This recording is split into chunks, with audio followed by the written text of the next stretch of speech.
강신하 변호사님 안녕하십니까? 예, 안녕하십니까. 네. 강신하입니다. 어제 이제, 재판, 1심 재판이 있었는데, 일단, 재판 결과, 판결 결과 어떻게 받아들이십니까? 지금 뭐 대체적으로, 블랙리스트 관련해서, 유죄 판결을 받았지만, 조윤선 그 문체부 장관에 대해서 무죄 네. 판결이 있었는데요. 네. 이 부분은 조금 문제가 있어 봅니다. 어떤 문제가 있습니까? 이 정무수석실에서 네. 이 좌파 예술인의 그 명부를 작성하고 기금 지원해서 배제하는 민간 단체 보조금 TF를 직접 주관했는데, 네. 그리고 조윤선 장관이 활동할 때에도 그 정무수석실 소속 소통비서관이 그 문체부로부터 기금 지원 시청자 명단을 받아서 네. 그 좌파 예술인을 선별해서 기금 지원해서 배제한 행위를 직접 한글로 그 재판부에서 배부한 자료에 나타나고 있습니다. 네. 직접 주관한 단체 당이 네. 그 블랙리스트를 몰랐다는 게 좀 지금은 말이 되지 않는다고 생각합니다. 네. 예, 그리고 또 하나는 네. 박근혜 대통령도 이 공범 관계가 성립되지 않는다고 했는데, 네. 이 박근혜 정부는 좌파 예술인을 척결해서 네. 우파 예술인과 균형을 맞추는 것이 비정상화의 정상화라고 했습니다. 네. 국정 최고 책임자인 대통령이 이 블랙리스트 작성을 몰랐다는 게 저는 상식에 반한다고 봅니다. 네. 일단 그 김기춘 전 비서실장에 대해서 이제 징역 3년이 내려졌는데 뭐 직권 남용치고는 이례적인 중형이다 이런 평가도 있던데요. 어떻게 보십니까? 근데 이게 이 국정 블랙리스트 사건은 국허문란 행위에 해당하는 것이기 때문에 네. 그 좌파 예술인들을 척결해서 문화 창조 행위를 말살시키는 행위이기 때문에 네. 그렇게 중한 거라고 저는 생각되지 않습니다. 이거보다 오히려 더 나와 있어야 된다 이런 말씀이시군요. 예, 이게 너무나 중요한 사건이라서 네. 작년에 얼마나 중요한 사건이었으면 그 문화예술인들이 광화문에서 네.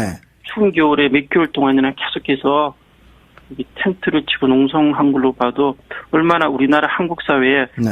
문화예술인에 대해서 나쁜 영향을 미치는지 드러난 사건이라고 봅니다. 그렇죠. 뭐 어쨌든 1심 판결로 일단 그런 부분에 대해서는 책임을 물었는데 예. 아까 이제 조윤선 수석 관련해서는 조윤선 전 장관 관련해서는 이제 그런 보고를 뭐 받거나 관여한 증거가 없다. 재판부는 일단 그렇게 판단한 것 같고.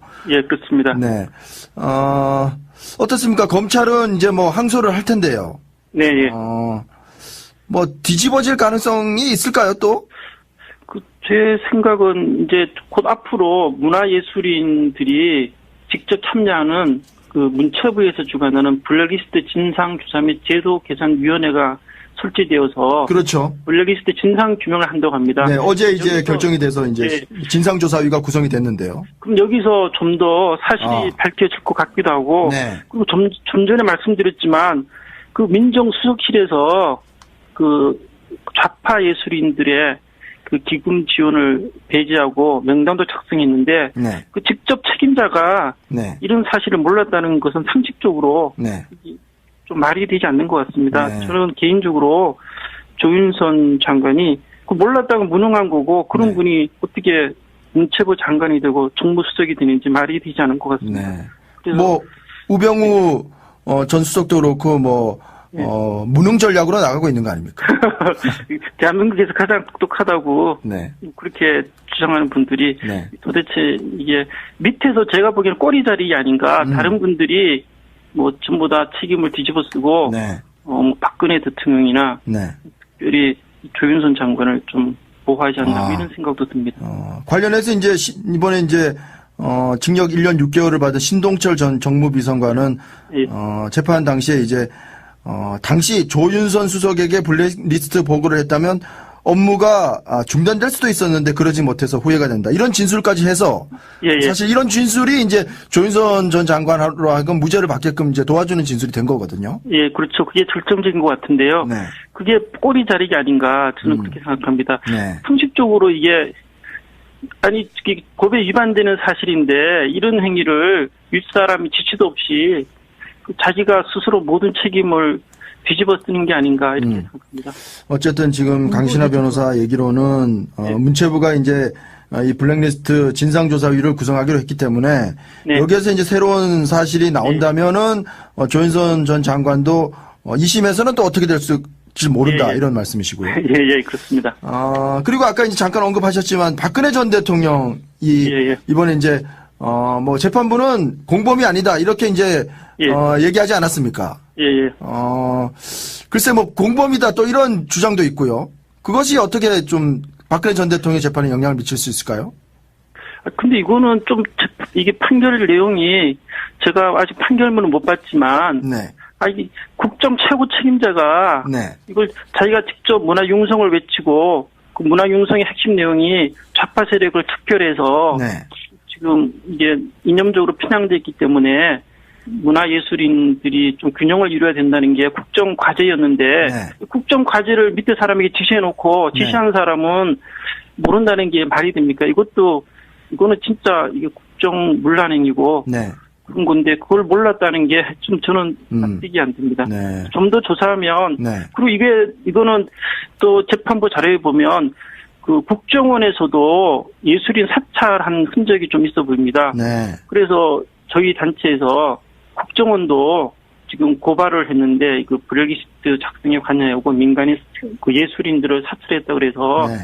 고발을 하고 또 국정원에서도 적폐청산 TF에서 네. 블랙리스트 진상 규명 사항도 그 적폐청산 그 조사 대상에 포함되어 있습니다. 네. 이런 여러 사건을 좀 더 조사하면 그 뭐 이런 공범관계 박근혜 대통령 공범관계나 조윤선 전 문체부 장관이 관여한 내용이 네. 좀 더 밝히지 않을까 이렇게 네. 생각합니다. 관련해서 어제 이제 재판에서는 김종덕 전 문체부 장관에게 이제 징역 2년이 선고되지 않았습니까? 예. 여기에서 이제 재판부가 그 노태강 전 문체부 체육국장이요. 예. 이분을 그냥 임의로 쫓아내는데 관여했다. 그렇게 한 것인데 이 부분과 관련해서는 박근혜 전 대통령의 책임도 있다 이렇게 봐야 되겠습니까?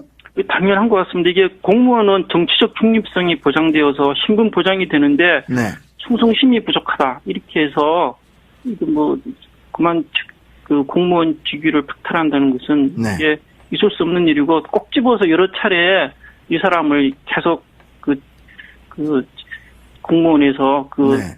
문체부에서 그만두게 하라고 지시했는데 네. 이런 것 보면 이게 바로 직권남용인데 네. 근데 법원 판결에 대해서 좀 아쉽습니다. 그 네. 부분에 대해서 좀 더 면밀히 증거를 검토했더라면 그런 부분이 나오지 않았을 것 같습니다. 알겠습니다. 예. 지금 블랙리스트 이 사건과 관련해서는 지금 문화예술인들이 정부를 상대로 지금 손해배상 소송 진행하고 있지 않습니까? 예. 네. 어떻게 진행되고 있습니까, 지금? 지난 7월 3일에 1회 변론 기일이 진행되었습니다. 네. 거기서 지금 감사원에서도 블랙리스트 사건 관련해서 문체부에 대해 감사를 했습니다. 그래서 그 감사 보고서가 나와 있는데요. 네. 근데 저희들이 감사원에다가 이제 그 감사 결과 보고서를 복사를 신청하고 또 형사 사건의 어제 판결 그 형사 기록에 대해서도 복사를 신청해서 네. 그 기록을 면밀히 검토를 해서 네. 다시 아마 몇 개월 후에 변론이 재개되어서 재판이 진행될 것 같습니다. 그렇습니다. 그렇다고 한다면 이제 어제 이런 이제 블랙리스트 사건과 관련해서 다들 이제 중형을 선고받았기 때문에 네. 이것과 관련해서 이제 이번에 문화예술인들의 어떤 집단 소송 여기에서 승소할 가능성이 있습니까?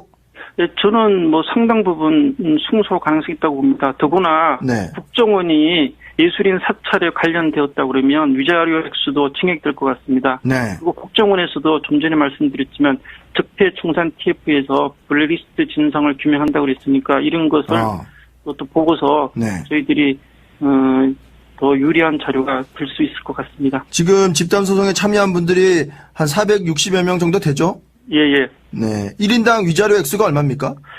지금은 100만 원을 청구했는데요. 네. 구체적으로 기금 지원에서 배제되고 그런 증거를 확보하면 네. 그 위자료 액수를 또 피해 액수를 증액할 예정입니다. 네. 거기에 맞춰서.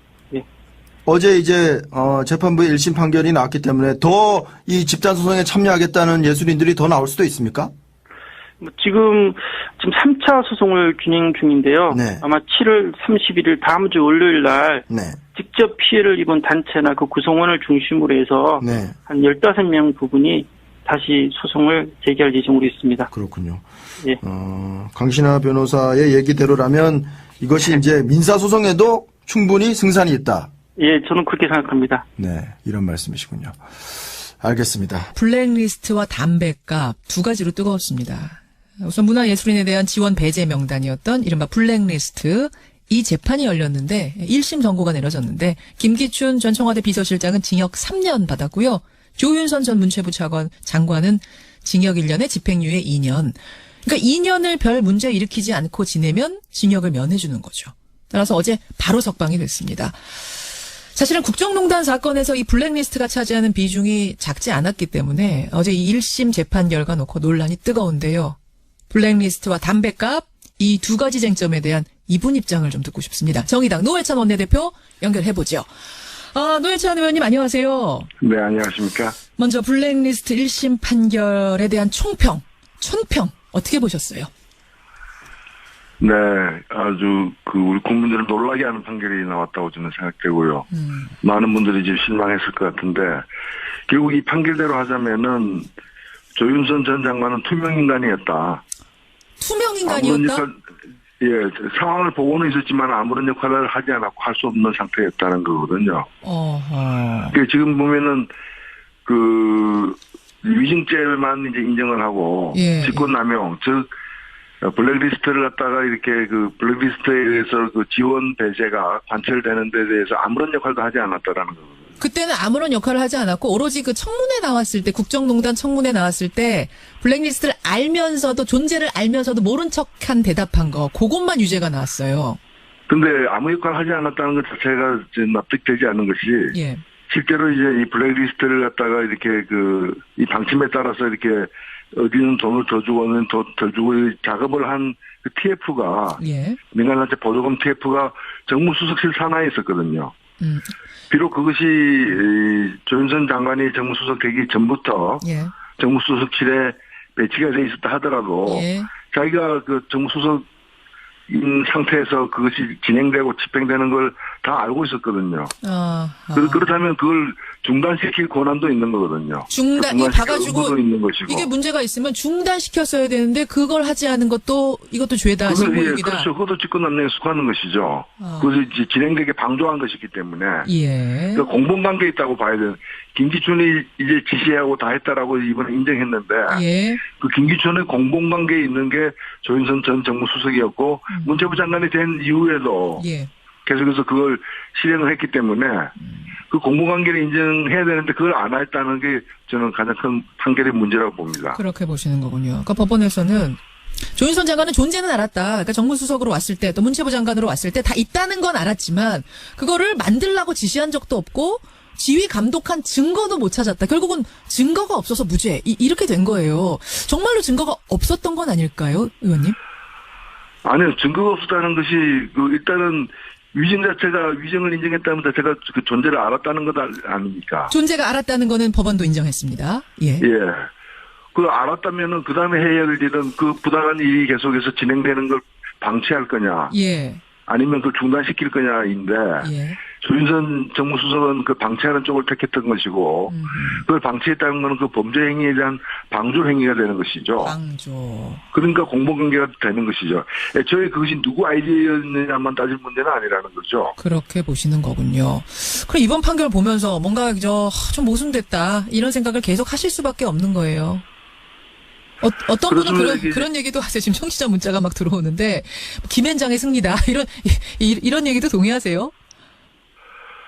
예, 그렇게도 보일 수 있고요. 이것이 팔이 안으로 굽는 그런 판결 아니냐. 그건 무슨 말씀이십니까? 법조인 출신들끼리 이제 봐주고 하는 그런 관계 아니냐라는 그런 의혹을 살 수도 있는 거죠. 그래요. 그러니까 이것이 공정한 재판이었다고 지금 많은 국민들이 느껴지지 않는 거고 무죄의 근거가 납득이 되지 않는다는 뜻이죠. 예, 알겠습니다. 어쨌든 이 블랙리스트 판결 1심 판결 특검에는 적지 않은 충격을 줄 수밖에 없습니다. 왜냐하면 특검에서는 김기춘 6년 7년이군요. 징역 7년. 조윤선 징역 6년 구형했었는데 지금 조윤선 장관은 아예 집유가 나왔고 김기춘 실장도 3년밖에 안 나왔어요. 이거 앞으로 줄줄이 다른 재판에도 타격을 주는 거, 영향을 주는 거 아닙니까? 그렇습니다. 이것은 심지어는 박근혜 전 대통령 재판에까지 인식의 그 판결을 계속 법원이 유지한다면, 예. 재판부가 유지한다면은 그런 영향을 줄 가능성이 있죠. 그렇죠. 박근혜 전 대통령 어제 선고 결과 듣고 이거 한숨 돌렸을 가능성도 있어요.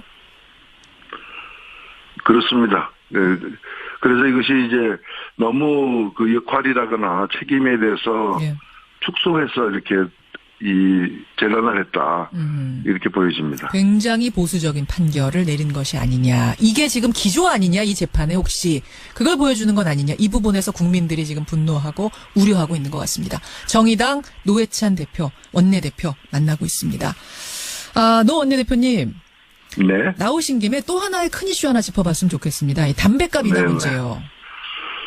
예. 자유한국당이 발의를 했습니다. 4,500원이던 걸 2,000원으로 인하하는 안. 어떤 입장이세요? 예, 그걸, 담배값을 인상해서 금전 효과를 내겠다고, 하는 것이 자유한국당이 한나라당, 새누리당 시절에 했던 거 아닙니까? 그렇죠, 예. 근데 이제 와가지고 자기들이 서민 감세를 얘기하는 것도 가당치 않거니와, 담배값 인하를, 만약 담배값 인하를 내려면 일단 당부터 국민들에게 사과하고 당 해산하고 그 뒤에 해야 될 일이라고 저는 생각합니다. 당을 해산해야 될 일이라고까지 보세요? 자기가 담배값을 인하해야 된다는 얘기는 인상한 것이 잘못됐다는 것이 아닙니까? 예. 그럼 그 인상을 통해 가지고 수많은 사람들에게 불필요한 어떤 고통을 안기고 부담을 안긴 것에 대해서 사과하고 그 책임을 진다는 의미에서 당을 해산하고 예. 그 다음에 바뀐 정책을 추진해야 된다는 거죠. 아니 자유한국당 어제 저희가 인터뷰했습니다만 이렇게 얘기를 합니다. 그때는 국민 건강 위해서 했던 거 맞다. 근데 해보니까 큰 소용은 없더라. 그러니까 담배 소비가 별로 크게 줄지는 않더라. 그래서 죄송하다. 지금이라도 사과를 할 테니 인하를 해주는 게 맞다. 다른 당들도 지금 나오신 정의당도 민주당도 그때 다 인상하지 말라고 반대하지 않았었느냐. 그 뜻대로 우리 해주겠다는 거다. 뭐가 문제냐. 이렇게 말씀하세요. 일단은 금년 효과가 없었다면은 물론 이건 예견된 일이긴 합니다만은 담배값 인상을 통해 가지고 더 걷어들이는 어떤 세금 중에서 금년을 위해서 얼마를 더 써야 되는가 이런 문제를 더 따져봐야 되는 것이고요. 예. 그리고 사실 당시에도 금년 효과를 보려면 더 올려야지 2,000원 올려서는 안 된다라는 그런 비판들이 많았습니다. 진짜 국민 건강 위한 거면 더 올려야 된다? 그렇죠. 그 정도까지 2,000원 가지고는 금년 효과가 없다라는 비판이 많았거든요. 예. 당시 돈을 올리는 것 자체를 무조건 반대한 것이 아니라 금년 효과가 목적이라면 더 올려야 된다. 그런데 왜 더 올리지 않고 2,000원만 올렸느냐. 그건 뭔가 하면은 실제로 금년하는 사람이 늘어나게 되면은 세금 수입이 줄어들 거 아닙니까? 그렇죠. 그래서 세금 수입 줄어드는 건 또 피하고 싶었던 거예요. 그렇기 때문에 어찌 보면 금년을 안 할 정도까지 올린 겁니다. 그게 2,000원입니다. 금연을 안 하고 세수는 늘어날 정도. 담배는 당장에는 이제 값이 오르니까 홧김에라도 금년을 시도하지만 결국에는 그 높은 더 비싸진 담배 값을 감수하면서 담배를 계속 피는 그 수준이 2,000원 수준이에요. 예견된 거였다고 그건 보시는 이미 거예요. 그 이후에 이미 담배값 인상한 이후에 그 담배 판매량 추이 있죠. 예. 이거 보시면 이게 정확하게 나오거든요. 그렇더라고요. 그러니까 금년 안 할 어떤 최고치까지 올린 거예요. 금연 그러니까 저는 이 2,000원 정책이 굉장히 비겁하고 잘못된 정책이라는 거죠. 말로는 금년을 내세웠지만은 금년 안 하고 세금을 더 걷는 수준까지 꽉 채워가지고 2,000원 올린 거예요.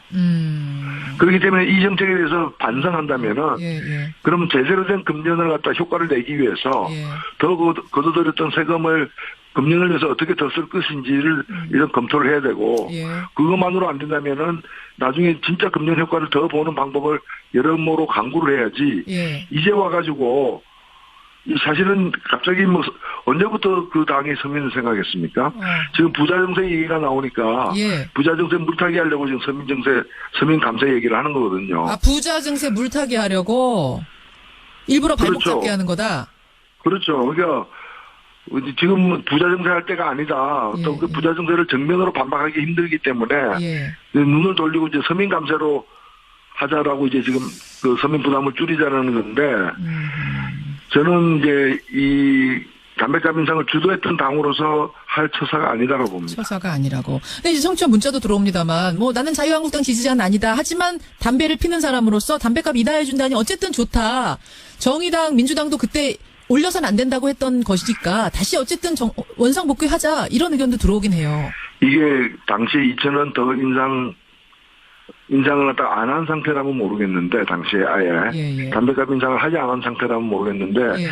인상한 뒤에 다시 인하한다는 얘기는 국민 여러분 이제 담배값이 인하돼서 담배 좀 피세요. 담배 좀 더 피세요. 오히려. 그 담배 가격이 부담스러운 청소년 여러분 이제 싼 담배가 공급되니까 청소년들 마음 먹고 피세요. 아, 이거 뭐 흡연을 독려하는 거예요. 청소년 흡연 독려 캠페인이라고 보세요, 인하는? 예, 이거는 범죄행위입니다. 알겠습니다. 사실은. 애초에 예. 효과가 없다면은 올리는 걸 담배값 인상을 신중하게 더 검토해서 예. 금리 효과를 갖다 내는 방법이 뭘까를 시간 갖고 더 검토해야 되는데 덜컥 알겠습니다. 올려놓고 효과 없다고 또 내리면은 내리는 것 자체는 흡연 독려 캠페인을 하는 거거든요. 사실. 이제 담배값에다가 이제 아름다운 평원 이런 그림을 넣어야 되는데요. 담배 피면 행복해진다. 지금 자유한국당이 얘기한 게 그거 얘기예요. 아, 그러니까 이게 사실 보니까요. 지금 그래프를 보니까 2,000원 올리고 나서 첫 해에는 세수가 7조 더 거쳤습니다. 이것으로 인해서. 그리고 이제 5조가 거치고 있는데 안 거치는 건 아니에요. 더 올랐어요. 주로 청소년들한테 영향을 미쳤더라고요. 청취자 최지영 님도 지적을 해주셨습니다만 가장 많이 담배를 끊은 층이 청소년층. 왜냐면 용돈 모자르니까. 근데 이걸 그렇죠. 내리게 되면 다시 청소년부터 피게 되는 꼴인데 지금 그때 안 올렸으면 모를까. 이제 와서 어떻게 내리느냐. 이 말씀이세요. 그리고 전 세계에 이렇게 담배값 내리는 담배세를 갖다 내려가지고 그 담배를 더 피게 하는 그런 정책을 피는 나라가 어디 있습니까? 알겠습니다. 예. 지구를 떠나야 되는 겁니다. 지구를 여러분의 의견도 좀 받아보고요. 노회찬 원내대표님 여기까지 오늘 말씀 듣겠습니다. 고맙습니다. 네, 감사합니다. 정의당 노회찬 원내대표였습니다. 블랙리스트 1심 판결과 관련된 겁니다. 예. 블랙리스트 관련해서 김기춘 전 청와대 비서실장은 유죄가 인정이 돼서 징역 3년의 실형이 선고됐는데 조윤선 피고인에 대해서는 위정 혐의의 일부만 유죄로 인정을 하고 예. 나머지 블랙리스트 관련 혐의는 모두 무죄가 선고가 됐습니다. 저희가 일부에서 노회찬 의원과도 인터뷰를 예. 했습니다. 그래서 이게 재판부에 대한 여론이 싸늘합니다. 예. 유전 무죄라거나 재판부가 의도적으로 봐줬다 이런 비판이 쏟아지고 있어서 예. 황병헌 판사는 왜 조윤선을 석방했을까 이렇게 주제를 정해봤습니다. 담당 판사가 황병헌 판사라는 분이고요. 황병헌 부장판사, 예. 그분은 왜 조윤선 전 장관을 석방했을까? 네. 먼저 박근혜 전 대통령이 유죄라는 거예요? 무죄라는 거예요? 이 참 법원에서 매우 이례적이고 이상한 일이 일어났습니다. 지금 서울중앙지법 형사 30부는 김기춘, 조윤선 등 블랙리스트 관련이 주 재판이거든요. 근데 이 재판부에서 형사 22부에서 진행하고 있는 박근혜 피고인에 대해 블랙리스트 관련은 무죄. 예. 노태강 전 국장 강제 사직 지시는 유죄라고 판단을 한 것입니다. 예. 사실 그 옆에 재판부의 일에 대해서 감나라 배나라 하는 건 옳지 않거든요. 아주 이례적인 일인 겁니다. 그러네요. 아직 판결문이 공개되지 않아서 이 내용이 판결문에 포함됐는지는 모르겠지만 예.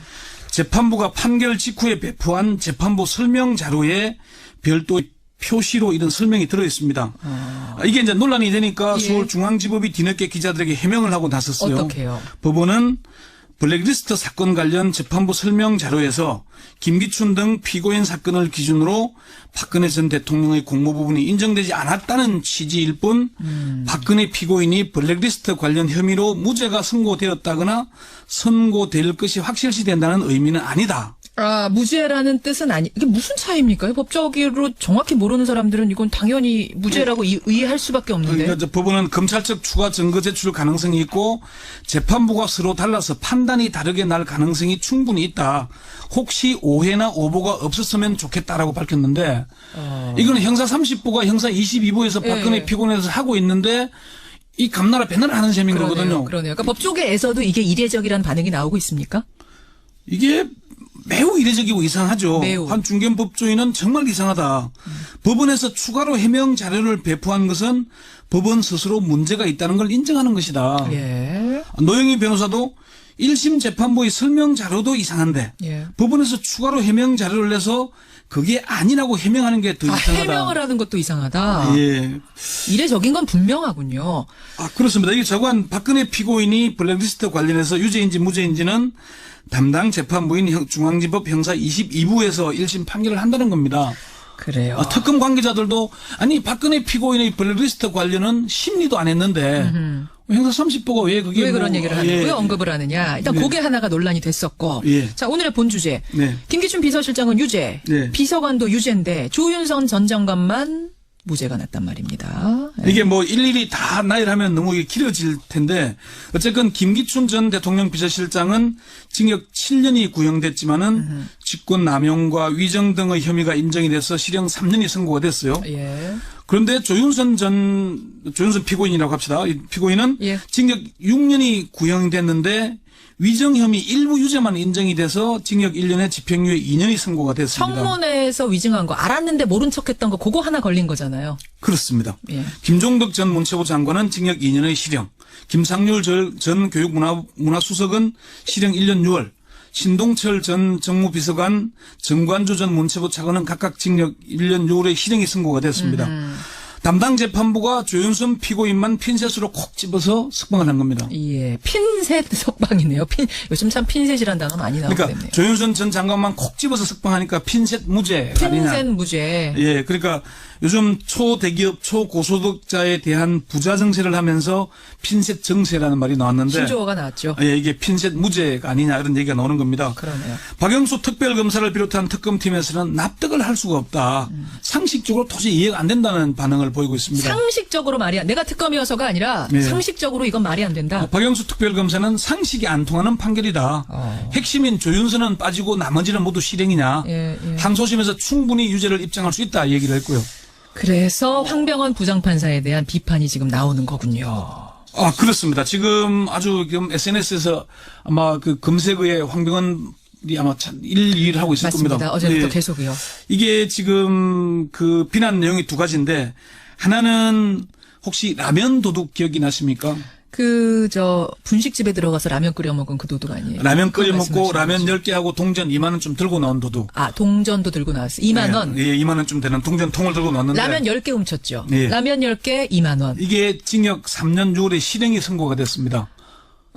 근데 물론 이 실형 부분은 위헌이 판결이 났어요. 나중에는. 예, 특가법이 위헌이다라고 해서 아마 이 법령은 고치고 있는데 최초 판결은 어쨌든 징역 3년 6월이었습니다. 예, 그런데 이게 이제 황 부장 판사가 판결한 것처럼 비교를 해서 이제 비난 여론이 돌고 있는데 제가 이 새벽까지 아무리 확인을 해봐도 황 부장 판사가 내린 판결인지는 아직 확인이 되지 않았습니다. 아직은 팩트 못 찾으셨어요. 예, 예. 이거는 찾으면 알려주세요. 예, 다른 하나는 황병원 부장 판사가 최순실 사태에 분노해서 검찰청사에 포크레인을 몰고 돌진한 그 40대 남자에 대해서 있었죠. 예, 징역 2년의 실형을 선고했거든요. 그거는 황 판사가 한 게 맞습니까? 네, 맞습니다. 그러니까 이 판결과 조윤선 피고인의 블랙리스트 무죄를 비교하면서 예. 황 부장 판사에 대한 비판 여론이 높아지고 있습니다. 아주 높습니다, 지금. 그렇더라고요. 예, 예. 예. 뭐 심지어 뭐 판사 끝나고 김현장 취직 준비하는 것도 아니고 그런 얘기까지 나와요? 뭐 그런 판결을 할 수 있냐 이런 얘기들이 쏟아지고 있습니다. 자, 특검이 어떻게 항소합니까? 네. 박영수 특별검사는 당연히 항소할 것이다. 그래서 유죄를 입증할 것이라고 자신감을 나타내고 있고요. 예, 예. 따라서 피고인들도 항소할 것이고 블랙리스트 재판은 2라운드에 접어들게 됐습니다. 특검의 한 관계자는 축구로 치자면은 이제 전반전이 끝났을 뿐이다. 전반전. 경기가 끝난 게 아니다. 후반전을 지켜봐 달라라고 얘기를 했습니다. 오늘의 Y. 자, 예. 그렇다면 재판부는 왜 비서관이고 뭐고 다 실형인데 조윤선 피고인만 무죄를 내렸을까? 석방했을까? 왜입니까? 첫 번째는 온정주의가 아닐까 하는 분석입니다. 온정주의. 재판정에서 조윤선 피고인이 눈물을 흘렸죠. 그렇습니다. 남편인 박성엽 변호사까지 눈물을 흘린 이른바 눈물쇼에 재판부가 넘어간 것 아니냐 이런 분석인데 설마 판사가 눈물 흘린다고 그걸 봐줬을까요? 한 중년 법조인은 남편까지 법정에 나와서 값싼 동정심에 호소하는 눈물쇼에 순진한 판사님들이 쏘은 것 아니겠냐. 어허. 대놓고 봐준 거다 이렇게 얘기를 했어요. 그래요. 두 번째는 김현장의 재판부가 눈치를 너무 많이 본 게 아닌가 이런 얘기입니다. 재판부가 김현장 눈치를 봤다? 예. 조윤선 피고인도 김현장 최초의 여성 변호사였죠. 맞습니다. 남편인 박성엽 변호사도 현재 김현장 소속이죠. 판사 출신이고요. 아, 예. 그래서 재판장이 의도적으로 봐준 게 아닌가 하는 건데 조윤선 피고인은 석방되면서 저에 대한 오해를 풀어주셔서 감사하게 생각한다 얘기했죠. 재판부에 인사했습니다. 예. 국민들에게 사과는 안 했어요. 예. 남편 박성엽 변호사도 제가 오해라고 말씀드려도 실은 아무도 들어주지 않았는데 법원이 길을 열고 들어줘서 고맙게 생각한다. 이 일을 얘기했는데 변호사업계에서는 저렇게 공개적으로 재판부에 고맙다고 하는 건 스스로 열심히 로비했다고 인정하는 거와 마찬가지다 이런 해석이 나올 정도더라고요. 그렇군요. 세 번째는 조금 이제 조윤선 피고인에 대한 블랙리스트 관련 무죄 판단이 조 피고인에게 불리한 판결이 아니냐는 분석이 있습니다. 1심 무죄가요? 예, 왜요? 왜 그러냐? 예. 이게 무죄를 선고했는데 가만히 놓으니까 비서실장도 유죄, 비서관도 유죄인데 중간에 낀 수석만 무죄면은 도대체 수석은 뭐 하는 사람이냐? 아주 무능한 사람이냐? 마스코트냐? 아까 투명 인간이라고 노회찬 대표 그랬어요. 허당 아니냐? 이렇게 인정하는 게 될 거라는 얘기죠. 이게 결코 좋은 게 아니다. 위정도 조윤선 피고인은 변호사 출신 아닙니까? 예. 법률가이면서 현직 장관이었는데 예. 그걸 위정을 했는데 무죄라고 봐주는 것은 참 너무 지나치다. 오히려 비난 여론이 높아서 더 나쁘게 나올 거다. 오히려 비난 여론을 불러일으켜서 2심, 3심에서 역풍이 불 수도 있다 이런 네, 말씀이시죠. 그런 분석까지 나옵니다. 자, 어제의 판결 분석해봤습니다.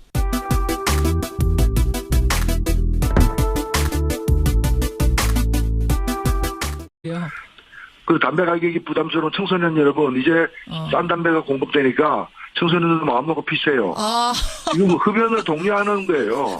청소년 흡연 독려 캠페인이라고 보세요, 이나는? 예, 이거는 범죄행위입니다. 알겠습니다. 사실은 애초에 예. 효과가 없다면은 올리는 걸 담배값 인상을 신중하게 더 검토해서 예. 금리 효과를 갖다 내는 방법이 뭘까를 시간 갖고 더 검토해야 되는데 더 크게 올려놓고 효과 없다고 또 내리면은 내리는 것 자체는 흡연 독려 캠페인을 하는 거거든요. 사실 이제 담배값에다가 이제 아름다운 평온 이런 그림을 넣어야 되는데요. 담배 피면 행복해진다. 지금 자유한국당이 얘기한 게 그거 얘기예요. 그러니까 이게 사실 보니까요. 지금 그래프를 보니까 2,000원 올리고 나서 첫 해에는 세수가 7조 더 거쳤습니다. 이것으로 인해서. 그리고 이제 5조가 거치고 있는데 안 거치는 건 아니에요. 더 올랐어요. 주로 청소년들한테 영향을 미쳤더라고요. 청취자 최지영 님도 지적을 해주셨습니다만 가장 많이 담배를 끊은 층이 청소년층. 왜냐면 용돈 모자르니까. 근데 이걸 내리게 되면 다시 청소년부터 피게 되는 꼴인데 지금 그때 안 올렸으면 모를까. 이제 와서 어떻게 내리느냐. 이 말씀이세요. 그 전 세계에 이렇게 담배값 내리는 담배세를 갖다 내려가지고 그 담배를 더 피게 하는 그런 정책을 피는 나라가 어디 있습니까? 알겠습니다. 예. 지구를 떠나야 되는 겁니다. 지구를. 여러분의 의견도 좀 받아보고요. 노회찬 원내대표님 여기까지 오늘 말씀 듣겠습니다. 고맙습니다. 네, 감사합니다. 정의당 노회찬 원내대표였습니다. 블랙리스트 1심 판결과 관련된 겁니다. 예. 블랙리스트 관련해서 김기춘 전 청와대 비서실장은 유죄가 인정이 돼서 징역 3년의 실형이 선고됐는데 조윤선 피고인에 대해서는 위정 혐의의 일부만 유죄로 인정을 하고 예. 나머지 블랙리스트 관련 혐의는 모두 무죄가 선고가 됐습니다. 저희가 일부에서 노회찬 의원과도 인터뷰를 네. 했습니다. 그래서 이게 재판부에 대한 여론이 싸늘합니다. 예. 유전 무죄라거나 재판부가 의도적으로 봐줬다 이런 비판이 쏟아지고 있어서 예. 황병헌 판사는 왜 조윤선을 석방했을까 이렇게 주제를 정해봤습니다. 담당 판사가 황병헌 판사라는 분이고요. 황병헌 부장판사, 예. 그분은 왜 조윤선 전 장관을 석방했을까? 네. 먼저 박근혜 전 대통령이 유죄라는 거예요? 무죄라는 거예요? 이 참 법원에서 매우 이례적이고 이상한 일이 일어났습니다. 이 지금 서울중앙지법 형사 30부는 김기춘, 조윤선 등 블랙리스트 관련이 주 재판이거든요. 근데 이 재판부에서 형사 22부에서 진행하고 있는 박근혜 피고인에 대해 블랙리스트 관련은 무죄. 네. 노태강 전 국장 강제 사직 지시는 유죄라고 판단을 한 것입니다. 예. 사실 그 옆에 재판부의 일에 대해서 감나라 배나라 하는 건 옳지가 않거든요. 아주 이례적인 일인 겁니다. 그러네요. 아직 판결문이 공개되지 않아서 이 내용이 판결문에 포함됐는지는 모르겠지만 예. 재판부가 판결 직후에 배포한 재판부 설명 자료에 별도 표시로 이런 설명이 들어 있습니다. 이게 이제 논란이 되니까 예. 서울중앙지법이 뒤늦게 기자들에게 해명을 하고 나섰어요. 어떻게요? 법원은 블랙리스트 사건 관련 재판부 설명 자료에서 김기춘 등 피고인 사건을 기준으로 박근혜 전 대통령의 공모 부분이 인정되지 않았다는 취지일 뿐 박근혜 피고인이 블랙리스트 관련 혐의로 무죄가 선고되었다거나 선고될 것이 확실시 된다는 의미는 아니다. 아, 무죄라는 뜻은 이게 무슨 차이입니까? 법적으로 정확히 모르는 사람들은 이건 당연히 무죄라고 이해할 수밖에 없는데. 그러니까 법원은 검찰 측 추가 증거 제출 가능성이 있고 재판부가 서로 달라서 판단이 다르게 날 가능성이 충분히 있다. 혹시 오해나 오보가 없었으면 좋겠다라고 밝혔는데 이거는 형사 30부가 형사 22부에서 박근혜 피고인에서 하고 있는데 이 감나라 배나라 하는 셈인 거거든요. 그러네요. 그러니까 법조계에서도 이게 이례적이라는 반응이 나오고 있습니까? 이게 매우 이례적이고 이상하죠. 매우. 한 중견 법조인은 정말 이상하다. 법원에서 추가로 해명 자료를 배포한 것은 법원 스스로 문제가 있다는 걸 인정하는 것이다. 예. 노영희 변호사도 1심 재판부의 설명 자료도 이상한데 예. 법원에서 추가로 해명 자료를 내서 그게 아니라고 해명하는 게 더 이상하다. 해명을 하는 것도 이상하다. 예. 이례적인 건 분명하군요. 아, 그렇습니다. 이게 저건 박근혜 피고인이 블랙리스트 관련해서 유죄인지 무죄인지는 담당 재판부인 중앙지법 형사 22부에서 1심 판결을 한다는 겁니다. 그래요. 특검 관계자들도 아니 박근혜 피고인의 블랙리스트 관련은 심리도 안 했는데 형사 30부가 왜 그게 왜 그런 얘기를 하냐, 왜 언급을 하느냐. 일단 그게 하나가 논란이 됐었고. 예. 자, 오늘의 본 주제. 네. 김기춘 비서실장은 유죄, 네. 비서관도 유죄인데 조윤선 전 장관만 무죄가 났단 말입니다. 예. 이게 뭐 일일이 다 나열하면 너무 길어질 텐데 어쨌건 김기춘 전 대통령 비서실장은 징역 7년이 구형됐지만은 직권 남용과 위정 등의 혐의가 인정이 돼서 실형 3년이 선고가 됐어요. 예. 그런데 조윤선 피고인이라고 합시다. 그래서 이것이 이제 너무 그 역할이라거나 책임에 대해서 예. 축소해서 이렇게 재단을 했다. 이렇게 보여집니다. 굉장히 보수적인 판결을 내린 것이 아니냐. 이게 지금 기조 아니냐, 이 재판에 혹시. 그걸 보여주는 건 아니냐. 이 부분에서 국민들이 지금 분노하고 우려하고 있는 것 같습니다. 정의당 노회찬 대표, 원내대표 만나고 있습니다. 아, 노 원내대표님. 네. 나오신 김에 또 하나의 큰 이슈 하나 짚어봤으면 좋겠습니다. 이 담배값 인하 네, 문제요. 예, 예. 자유한국당이 발의를 했습니다. 4,500원이던 걸 2,000원으로 인하하는 안. 어떤 입장이세요? 예, 그걸, 담배값을 인상해서 금전 효과를 내겠다고, 하는 것이 자유한국당이 한나라당, 새누리당 시절에 했던 거 아닙니까? 그렇죠, 예.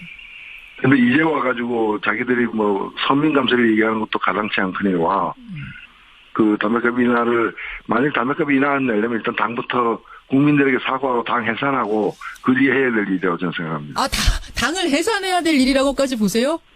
자기가 담배값을 인하해야 된다는 얘기는 인상하는 것이 잘못됐다는 것이 아닙니까? 예, 예. 그럼 그 인상을 통해 가지고 수많은 사람들에게 불필요한 어떤 고통을 안기고 부담을 안긴 것에 대해서 사과하고 그 책임을 진다는 의미에서 당을 해산하고 예. 그다음에 바뀐 정책을 추진해야 된다는 거죠. 아니 자유한국당 어제 저희가 인터뷰했습니다만 이렇게 얘기를 합니다. 그때는 국민 건강 위해서 했던 거 맞다. 근데 해보니까 큰 소용은 없더라. 그러니까 담배 소비가 별로 크게 줄지는 않더라. 그래서 죄송하다. 지금이라도 사과를 할 테니 인하를 해주는 게 맞다. 다른 당들도 지금 나오신 정의당도 민주당도 그때 다 인상하지 말라고 반대하지 않았었느냐. 그 뜻대로 우리 해주겠다는 거다. 뭐가 문제냐. 이렇게 말씀하세요. 일단은 금년 효과가 없었다면은 물론 이건 예견된 일이긴 합니다만은 담배값 인상을 통해 가지고 더 걷어들이는 어떤 세금 중에서 금년을 위해서 얼마를 더 써야 되는가 이런 문제도 따져봐야 되는 것이고요. 예. 그리고 사실 당시에도 금년 효과를 보려면 더 올려야지 2,000원 올려서는 안 된다라는 그런 비판들이 많았습니다. 진짜 국민 건강 위한 거면 더 올려야 된다? 그렇죠. 그 정도까지 2,000원 가지고는 금년 효과가 없다라는 비판이 많았거든요. 예. 당시 돈을 올리는 것 자체를 무조건 반대한 것이 아니라 금년 효과가 목적이라면 더 올려야 된다. 그런데 왜 더 올리지 않고 2,000원만 올렸느냐. 그건 뭔가 하면은 실제로 금년하는 사람이 늘어나게 되면은 세금 수입이 줄어들 거 아닙니까? 그렇죠. 그래서 세금 수입 줄어드는 건 또 피하고 싶었던 거예요. 그렇기 때문에 어찌 보면 금년을 안 할 정도까지 올린 겁니다. 그게 2,000원입니다. 금연을 안 하고 세수는 늘어날 정도. 담배는 당장에는 이제 값이 오르니까 홧김에라도 금연을 시도하지만 결국에는 예. 그 높은 그 더 비싸진 담배 값을 감수하면서 담배를 계속 피는 그 수준이 이전의 수준이에요. 아하, 예견된 거였다고 그건 보시는 이미 거군요. 그 이후에 예, 예. 이미 담배값 인상한 이후에 그 담배 판매량 추이 있죠. 예. 이거 보시면 이게 정확하게 나오거든요. 그렇더라고요. 그러니까 금년 안 할 어떤 최고치까지 올린 거예요. 하하, 금연 그러니까 저는 이 이전의 정책이 예. 굉장히 그 비겁하고 잘못된 정책이라는 거죠. 말로는 금년을 내세웠지만은 예. 금년 안 하고 세금을 더 걷는 수준까지 꽉 채워가지고 2천원 올린 거예요. 그렇기 때문에 이 정책에 대해서 반성한다면은 예, 예. 그러면 제대로 된 금년을 갖다 효과를 내기 위해서 예. 더 거둬들였던 세금을 금년을 위해서 어떻게 더 쓸 것인지를 이런 검토를 해야 되고 예. 그것만으로 안 된다면은 나중에 진짜 금년 효과를 더 보는 방법을 여러모로 강구를 해야지 예. 이제 와가지고 사실은 갑자기 뭐 언제부터 그 당이 서민을 생각했습니까? 지금 부자 정세 얘기가 나오니까 예. 부자 정세 물타기 하려고 지금 서민 감세 얘기를 하는 거거든요. 아, 부자 증세 물타기 하려고 일부러 발목 그렇죠. 잡게 하는 거다. 그렇죠. 그러니까 지금 부자 정세 할 때가 아니다. 예, 또 그 예. 부자 정세를 정면으로 반박하기 힘들기 때문에 예. 눈을 돌리고 이제 서민 감세로 하자라고 이제 지금 그 서민 부담을 줄이자라는 건데 저는 이제 이 담배값 인상을 주도했던 당으로서 할 처사가 아니다라고 봅니다. 처사가 아니라고. 근데 이제 청취자 문자도 들어옵니다만, 뭐 나는 자유한국당 지지자는 아니다. 하지만 담배를 피는 사람으로서 담배값 인하해준다니 어쨌든 좋다.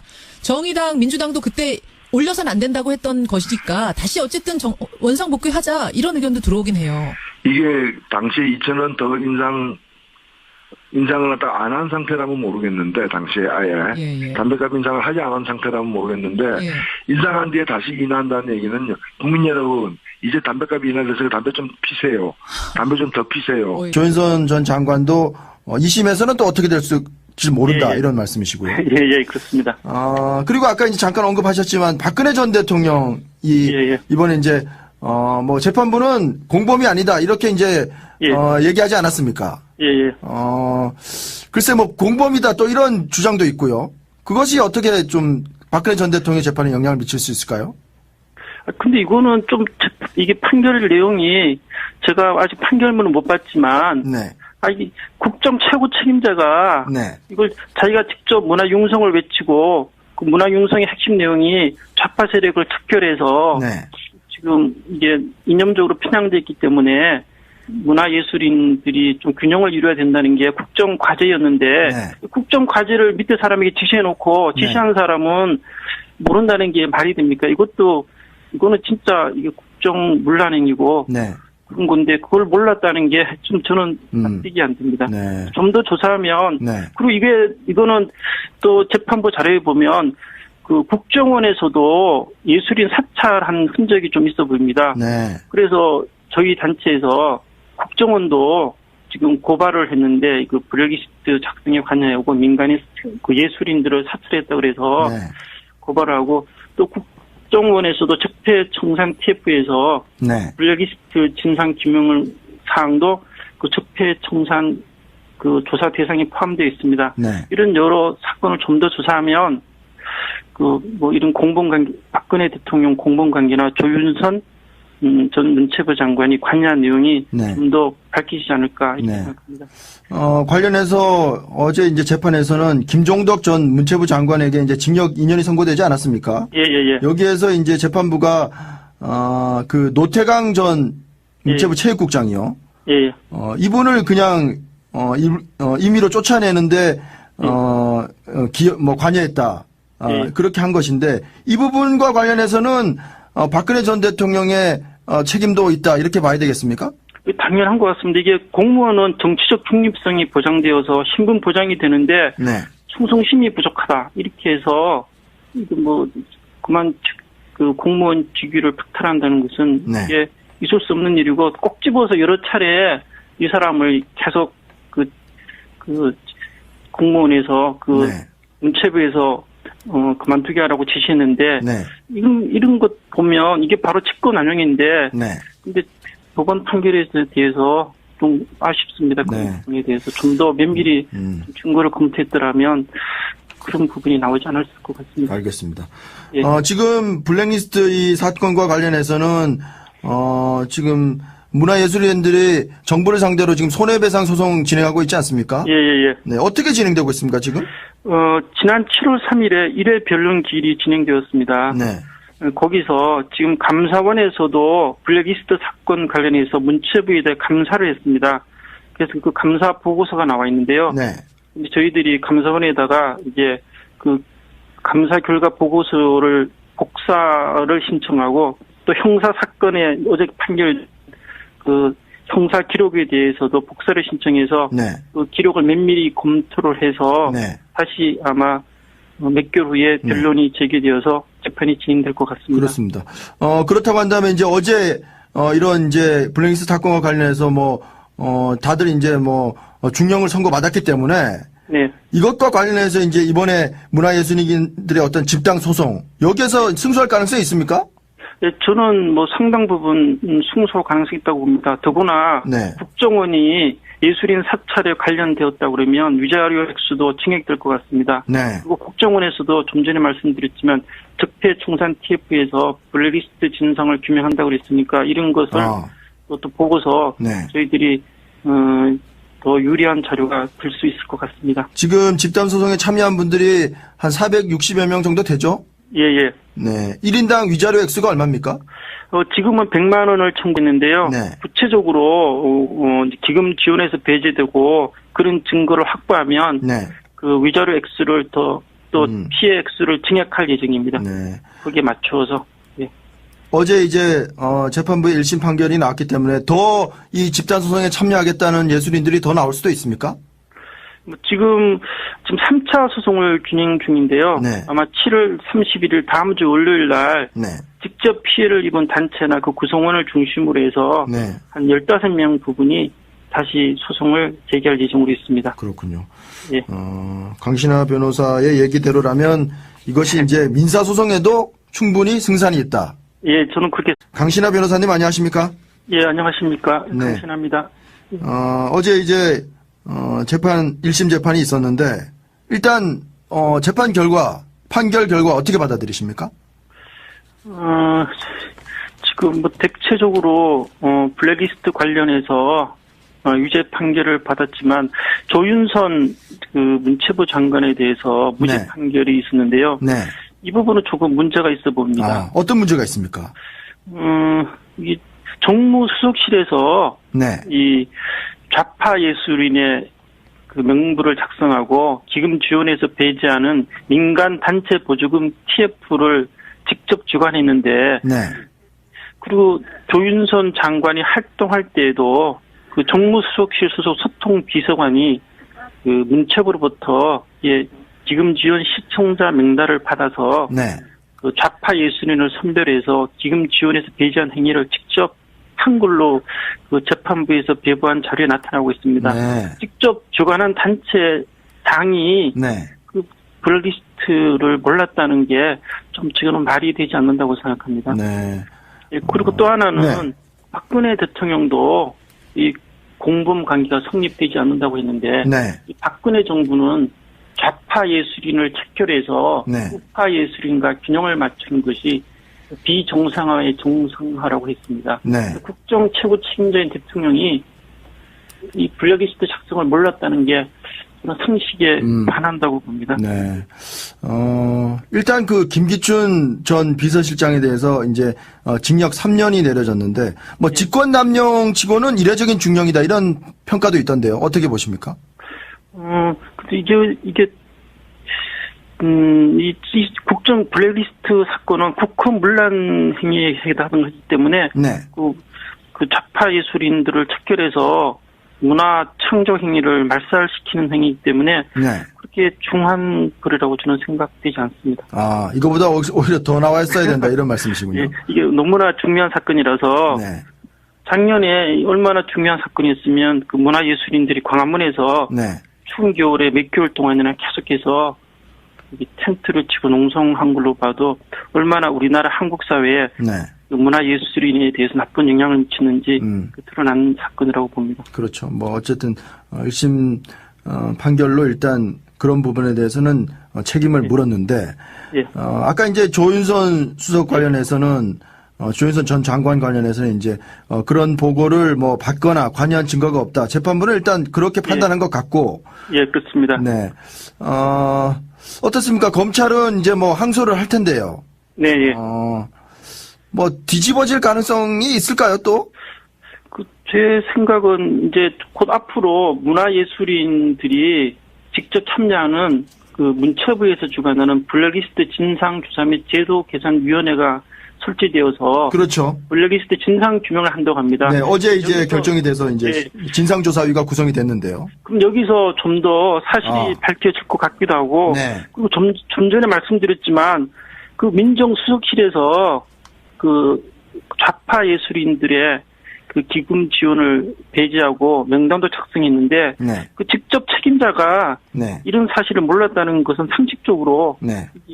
좀 말이 되지 않는 것 같습니다. 네. 저는 개인적으로 조윤선 장관이 그 몰랐다고 무능한 거고 그런 네. 분이 어떻게 문체부 장관이 되고 정무수석이 되는지 말이 되지 않은 것 같습니다. 네.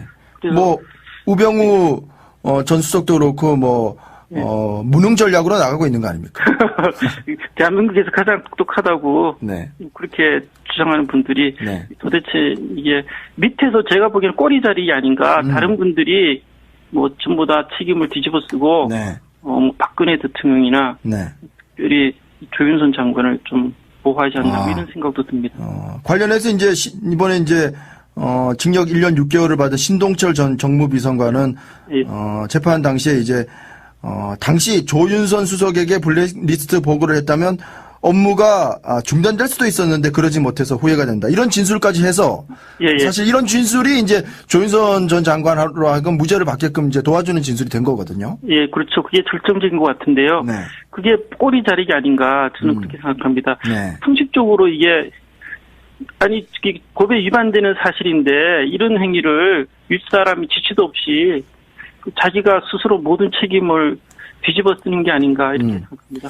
어쨌든 지금 강신하 변호사 얘기로는 문체부가 이제 이 블랙리스트 진상조사위를 구성하기로 했기 때문에 네. 여기에서 이제 새로운 사실이 나온다면은 생각합니다. 네, 이런 말씀이시군요. 알겠습니다. 블랙리스트와 담뱃값 두 가지로 뜨거웠습니다. 우선 문화예술인에 대한 지원 배제 명단이었던 이른바 블랙리스트 이 재판이 열렸는데 1심 선고가 내려졌는데 김기춘 전 청와대 비서실장은 징역 3년 받았고요. 조윤선 전 문체부 장관은 징역 1년에 집행유예 2년. 그러니까 2년을 별 문제 일으키지 않고 지내면 징역을 면해주는 거죠. 따라서 어제 바로 석방이 됐습니다. 사실은 국정농단 사건에서 이 블랙리스트가 차지하는 비중이 작지 않았기 때문에 어제 이 1심 재판 결과 놓고 논란이 뜨거운데요. 블랙리스트와 담뱃값 이 두 가지 쟁점에 대한 이분 입장을 좀 듣고 싶습니다. 정의당 노회찬 원내대표 연결해보죠. 노회찬 의원님 안녕하세요. 네, 안녕하십니까. 먼저 블랙리스트 1심 판결에 대한 총평, 촌평 어떻게 보셨어요? 네, 아주 우리 국민들을 놀라게 하는 판결이 나왔다고 저는 생각되고요. 많은 분들이 지금 실망했을 것 같은데 결국 이 판결대로 하자면은 조윤선 전 장관은 투명인간이었다. 투명인간이었다? 예, 상황을 보고는 있었지만 아무런 역할을 하지 않았고 할 수 없는 상태였다는 거거든요. 지금 보면은 위증죄만 이제 인정을 하고 예, 직권남용, 즉 블랙리스트를 갖다가 이렇게 블랙리스트에 의해서 지원 배제가 관철되는 데 대해서 아무런 역할도 하지 않았다라는 거거든요. 그때는 아무런 역할을 하지 않았고 오로지 그 청문회 나왔을 때 국정농단 청문회 나왔을 때 블랙리스트를 알면서도 존재를 알면서도 모른 척한 대답한 거 그것만 유죄가 나왔어요. 근데 아무 역할을 하지 않았다는 것 자체가 납득되지 않는 것이 예. 실제로 이제 이 블랙리스트를 갖다가 이렇게 이 방침에 따라서 이렇게 어디는 돈을 더 주고 어디는 더 주고 작업을 한 그 TF가 예. 민간단체 보조금 TF가 정무수석실 산하에 있었거든요. 비록 그것이 조윤선 장관이 정무수석 되기 전부터 예. 정무수석실에 배치가 돼 있었다 하더라도 예. 자기가 정무수석인 상태에서 그것이 진행되고 집행되는 걸 다 알고 있었거든요. 그렇다면 그걸 중단시킬 권한도 있는 거거든요. 이 봐가지고 의무도 있는 것이고. 이게 문제가 있으면 중단시켰어야 되는데 그걸 하지 않은 것도 이것도 죄다 신고유기다. 그렇죠. 그것도 직권남용에 속하는 것이죠. 그것이 이제 진행되게 방조한 것이기 때문에. 예. 그러니까 공범관계에 있다고 봐야 되는. 김기춘이 이제 지시하고 다 했다라고 이번에 인정했는데. 예. 그 김기춘의 공범관계에 있는 게 조윤선 전 정무수석이었고 문체부 장관이 된 이후에도 예. 계속해서 그걸 실행을 했기 때문에 그 공범관계를 인정해야 되는데 그걸 안 했다는 게 저는 가장 큰 판결의 문제라고 봅니다. 그렇게 보시는 거군요. 그러니까 법원에서는 조윤선 장관은 존재는 알았다. 그러니까 정무수석으로 왔을 때 또 문체부 장관으로 왔을 때 다 있다는 건 알았지만 그거를 만들라고 지시한 적도 없고 지휘 감독한 증거도 못 찾았다. 결국은 증거가 없어서 무죄. 이렇게 된 거예요. 정말로 증거가 없었던 건 아닐까요, 의원님? 아니요. 증거가 없었다는 것이 일단은 위정을 인정했다는 것 자체가 그 존재를 알았다는 것 아닙니까? 존재가 알았다는 거는 법원도 인정했습니다. 예. 예. 그걸 알았다면은 그 다음에 해야 할 일은 그 부당한 일이 계속해서 진행되는 걸 방치할 거냐. 예. 아니면 그걸 중단시킬 거냐인데. 예. 조윤선 정무수석은 그 방치하는 쪽을 택했던 것이고, 그걸 방치했다는 것은 그 범죄 행위에 대한 방조 행위가 되는 것이죠. 방조. 그러니까 공범관계가 되는 것이죠. 애초에 그것이 누구 아이디어였느냐만 따질 문제는 아니라는 거죠. 그렇게 보시는 거군요. 그럼 이번 판결 보면서 뭔가 좀 모순됐다 이런 생각을 계속 하실 수밖에 없는 거예요. 어떤 분은 그런 얘기도 하세요. 지금 청취자 문자가 막 들어오는데 김앤장의 승리다 이런 얘기도 동의하세요? 예, 그렇게도 보일 수 있고요. 이것이 팔이 안으로 굽는 그런 판결 아니냐. 그건 무슨 말씀이십니까? 법조인 출신들끼리 이제 봐주고 하는 그런 관계 아니냐라는 그런 의혹을 살 수도 있는 거죠. 그래요. 그러니까 이것이 공정한 재판이었다고 지금 많은 국민들이 느껴지지 않는 거고 무죄의 근거가 납득이 되지 않는다는 뜻이죠. 예, 알겠습니다. 어쨌든 이 블랙리스트 판결 1심 판결 특검에는 적지 않은 충격을 줄 수밖에 없습니다. 왜냐하면 특검에서는 김기춘 6년 7년이군요. 징역 7년. 조윤선 징역 6년 구형했었는데 지금 조윤선 장관은 아예 집유가 나왔고 김기춘 실장도 3년밖에 안 나왔어요. 이거 앞으로 줄줄이 다른 재판에도 타격을 주는 거, 영향을 주는 거 아닙니까? 그렇습니다. 이것은 심지어는 박근혜 전 대통령 재판에까지 임식의 그 판결을 계속 법원이 유지한다면, 예. 재판부가 유지한다면은 그런 영향을 줄 가능성이 있죠. 그렇죠. 박근혜 전 대통령 어제 선고 결과 듣고 이거 한숨 돌렸을 가능성도 있어요. 그렇습니다.